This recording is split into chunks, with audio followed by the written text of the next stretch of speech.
किसान से 100 एकड़ जमीन खरीद ले और बिल्डर को बुलाएगी, आओ तुम हमसे जमीन खरीद लो लेकिन तुम्हारा हम पैसा बचा लेंगे। उसके बाद बिल्डर को सरकार ने कहा कि अपने पैसा मत लगाओ, अपना मत लगाओ, बैंक से तुम्हें लोन दिला देते हैं। बिल्डर को जमीन खरीदने में पैसा बर्बाद हुआ।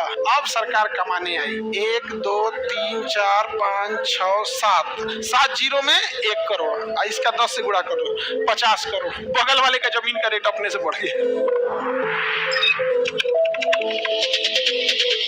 प्रदेश का तो भाई देखो भैया, टैक्स जबरदस्त कलेक्शन है उत्तर प्रदेश में टैक्स का। इतनी फैक्ट्रियां नोएडा, गाजियाबाद, नोएडा एक्सटेंशन ग्रेटर नोएडा में है।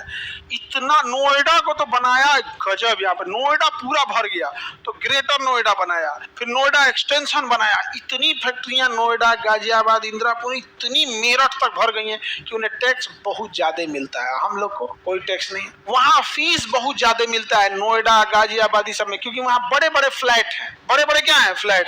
सरकार जमीन क्या करती है, देखो सरकार कितना दिमाग लगाती है, कमाने का तरीका समझो क्या। सरकार देखती है कि 100 एकड़ जमीन है, कितना एकड़ है 100 एकड़, तो कहती है 100 एकड़ जमीन वहाँ अगर बेच देंगे तो हमको कितना प्रॉफिट मिलेगा। जो खरीदेगा वो हमको जमीन का लिखाइए ना देगा। तो वहां सरकार क्या करती है, किसान से 100 एकड़ जमीन खरीद ले और बिल्डर को बुलाएगी, आओ आओ सब बिल्डर आओ लोग कहते देखो 100 एकड़ जमीन है, इसमें तुम कम से कम 40 गो बिल्डिंग खड़ा करेगा 100 एकड़ में। तुम हमसे जमीन खरीद लो लेकिन तुम्हारा हम पैसा बचा लेंगे। सरकार कहती है वहां पे हम तुम्हारा पैसा बता देंगे, तुम जमीन खरीदवे मत करो, लीज पे ले लो, भाड़े पे ले लो, क्या तुम्हारा पैसा बच जाएगा। और तुम इसमें क्या करना, बिल्डिंग बना देना। इसमें क्या करो, बिल्डिंग बना दो। अब वो क्या करेगा, इसमें एक टाउनशिप बसा देगा, चारों ओर से बाउंड्री कर देगा, यहाँ एक बिल्डिंग खड़ा कर दिया, यहाँ बिल्डिंग खड़ा कर दिया, ऐसे लाइन से क्या खड़ा कर देगा, बिल्डिंग खड़ा कर देगा। अब बताओ 40-40 तल्ला का बिल्डिंग खड़ा कर दिया। सब बिल्डिंग की खासियत अलग, इसमें एकदम लग्जरी फ्लैट बनाएगा, इसमें 3 BHK बनाएगा, इसमें सबका अलग अलग खासियत होगा। एगो में बैचलर देगा, बाकी सब में फैमिली रख देगा। एक तो में कहेगा यहाँ पे दुकान खोल सकते हैं, बाकी में नहीं खोल सकते हैं।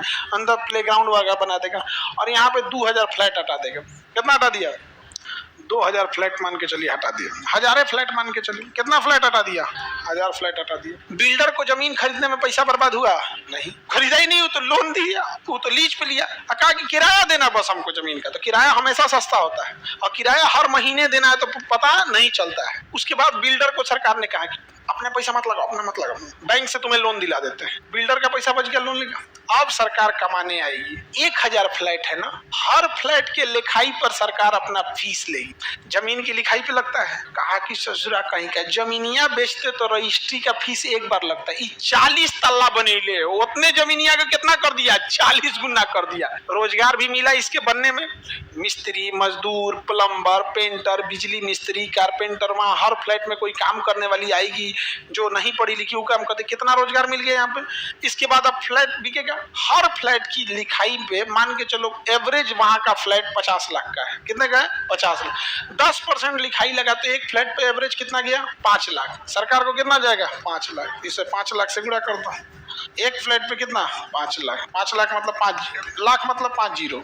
अब गुणा जीरो गिनो, 1 2 3 4 5 6 7 जीरो में 1 करोड़। इसका 10 से गुणा करो, 50 करोड़। सरकार को कितना आ गया, रेवेन्यू कितना आ गया। बिल्डर का फायदा हुआ कि नहीं हुआ, लोगों को रोजगार मिला, प्लम्बर, पेंटर, ये वो, एक टाउनशिप बस गया। जो कभी खेत हुआ करता था डेवलप हो गया, बगल वाले का जमीन का रेट अपने से बढ़ गया, नहीं बढ़ गया। तो विजन होना चाहिए। जब आपके पास विजन था, कितने करोड़ों का सीमेंट बिका होगा, पेंट बिका होगा, छड़ बिका होगा, जमीन डेवलपमेंट हुआ होगा, आवागमन, वहां पे मजदूर आने जाने के लिए बस ऑटो लगी होगी, उनको खिलाने लेने के लिए कोई ठेला वाला, चौपिंग भर, दुनिया भर का लगाया होगा। बनने में 10 साल लगा होगा, इसके बनने में रोजगार मिला। जब बन गया, अब लोग 1000 आदमी रहेगा, हर फ्लैट में कम से कम 2 गो लड़का रहता है सब, तो कम से कम कितना हो गया, 2000 लड़का। 2000 लड़का माने 4 गो स्कूल चल जाएगा। पढ़ने अब गाँव आएगा पढ़े, 4 गो स्कूल चल गया। उसमें 10% पक्का बीमार रहेगा, तो बच्चा का डॉक्टर, महिला रहेगी महिला का डॉक्टर, बूढ़ा आदमी ढेर बीमार पड़ता है, हॉस्पिटल चेन, सारी चीजें। तो जब भी अगर आप इंफ्रास्ट्रक्चर पे आप काम खर्च करते हो तो आपका डेवलपमेंट होता है। पूरा एरिया डेवलप होगा कि नहीं होगा? इतना लोग बिजली का खपत करेंगे, बिजली किससे खरीदेंगे? सरकार से। और खेत रहता तो ना बिजली को मिलता, ना कोई काम करने वाला मिलता, ना ड्राइवर रहता, ना कुछ। जो फ्लैट में रहने वाले सब अपना अपना क्या रखेगा, ड्राइवर ऑटो सब रखेगा। तो ये चीजें बहुत ज्यादा, इसे कहेंगे पूंजीगत व्यय, आय नहीं, पूंजीगत व्यय। अगर आप कोई निर्माण करने के लिए व्यय कर रहे हैं तो कौन सा व्यय होगा? पूंजीगत व्यय। पूंजीगत व्यय। तो बताओ, जिन मुंबई को देखो, मुंबई में अमीर एक से एक है, सब टैक्स भी ज्यादा मिल रहा है। मुंबई में खाली फ्लैट बिक रहा है कि नहीं? अच्छा, ये बिल्डिंग का जो टॉप फ्लोर वा बिकता है सबसे महंगा, किसी भी बिल्डिंग का टॉप फ्लोर को बोलते हैं पेंट हाउस। क्या कहेंगे? पेंट हाउस सबसे महंगा बिकता है, उसके ऊपर कुछ नहीं, पेंट हाउस सबसे महंगा बिकता है। फ्लैट में छत पूरा जबरदस्त बड़का, एकदम अकेले पूरा जबरदस्त बना के घूमते रहो भैया, पेंट हाउस में घूम रहे हैं, नहीं समझे? तो जैसे दिल्ली उल्ली में जाएंगे ना तो कोई एड्रेस बताएगा, फ्लैट नंबर इतना, फ्लैट नंबर उतना, तो लोग नॉर्मल समझते हैं और कहेगा पेंट हाउस करो। और सूरत में अगर फ्लैट 50 लाख का तो पेंट हाउस 4 करोड़ का होगा। तो वहाँ एक अलग स्टेटस है, पेंट हाउस। बड़ी बड़े बड़े लोग रहते हैं पेंट हाउस उसमें। हम लोग तो गए हुए हैं मिलने उलने, तो कहते हैं खान सर पेंट हाउस आ जाइएगा। तो हमनी को कौन सी पता पेंट हाउस आ जाइएगा? हम लोग गांव का दुआरा पे रहने वाला आदमी, पेंट हाउस होंगे कि फ्लैट नंबर बोलिए ना, तो कह रहे अरे सर किसी से बोलिएगा पेंट हाउस आपको छोड़ देगा वहाँ पे। तो अब हमको लगा कि ईट के बोला था पेंट हाउस, इसका मतलब कोई दम है। बाद में देखे पेंट हाउस इतना बड़ा है, बहुत बड़ा पेंट हाउस रहता है। खैर हम देहात वाले, उतना पेंट हाउस बराबर दुआरा होता है हम लोग का। हमने देहात वाला को कौन सी तू बड़का घर देखा रहा, उतना भैंस बनाती है। नहीं जो हम देहात वालों को खुला खुला में रहने का क्या है, आदत है। विजन समझ में आ रहा है?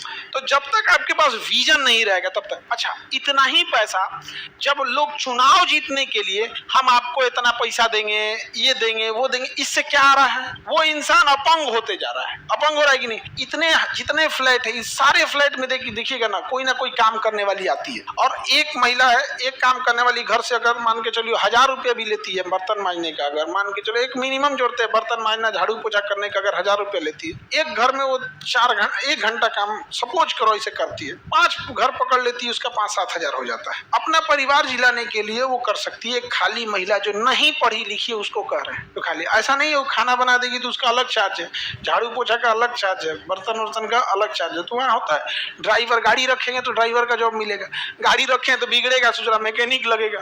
तो जब भी क्राउड आएगा, क्या आएगा? क्राउड ऑटोमेटिक रोजगार दे देगा। जिस एरिया में आप स्टूडेंट लोग रहते हो उस एरिया का मकान मालिक कभी सरकार से नहीं कहेगा कि हमको रोजगार दो। ये एरिया का कभी नहीं कहेगा सरकार से। बस गवर्नमेंट को ये देखना है क्राउड पुल करके लाओ, ऑटोमेटिक रोज। क्या यहाँ के सब्जी बेचने वाला कह सकता है कि हमारा नहीं बिकता है? सोचा ट्रक का ट्रक सब्जी गिरता है यहाँ रात को 3 बजे, कभी आके देखना ट्रक लगी रहती है मुसल्लापुर हाट पे, सारा सब्जी खत्म। क्या कोई दुकान वाला कह सकता है? सैलून वाला नंबर लगा के काटता है। नहीं समझ में आ गया? तो बाल कटवा लो तो भाई स्टूडेंट एरिया में जाके धड़ाक से, अरे 4 को 5 को के लिए बैठना पड़ेगा कि नहीं बैठना पड़ेगा? तो गवर्नमेंट का काम होना चाहिए कि जितने भी इनकम हो रहे हैं, जितना भी इनकम हो रहा है उससे ढांचागत क्या डेवलप करें, विकास करें। ढांचागत विकास जब हो रहा होता है तो स्वयं नौकरी दे रहा होता है, बनने के बाद भी क्या दिया है? रोजगार। लेकिन अगर हम केवल किसी को सैलरी बांट देंगे, किसी को सहायता राशि बांट देंगे, इससे उस व्यक्ति को लाभ होगा, वो भी जब तक है तब तक ही लाभ हो पाएगा। तो बताओ मुंबई में टैक्स कलेक्शन है कि नहीं? फीस ज्यादा है कि नहीं? जितनी बड़ी बड़ी कंपनियां उनका प्रॉफिट मुख्यालय मुंबई में है, SBI सबका मुंबई, कहाँ मुख्यालय है? मुंबई। उसको प्रॉफिट भी क्या हो रहा है कि नहीं हो रहा है? जबरदस्त। PSU public sector under, steel authority of India, ONGC, ये सब कहाँ है? सब बड़े बड़े शहर में, बड़े बड़े शहर में। अब आओ अपने बिहार में टैक्स कलेक्शन ला, टुकुर टुकुर देखो, फीस बालू है, बालू पे लोग बालू उत्पादन, प्रॉफिट कौन सी है यहाँ पे?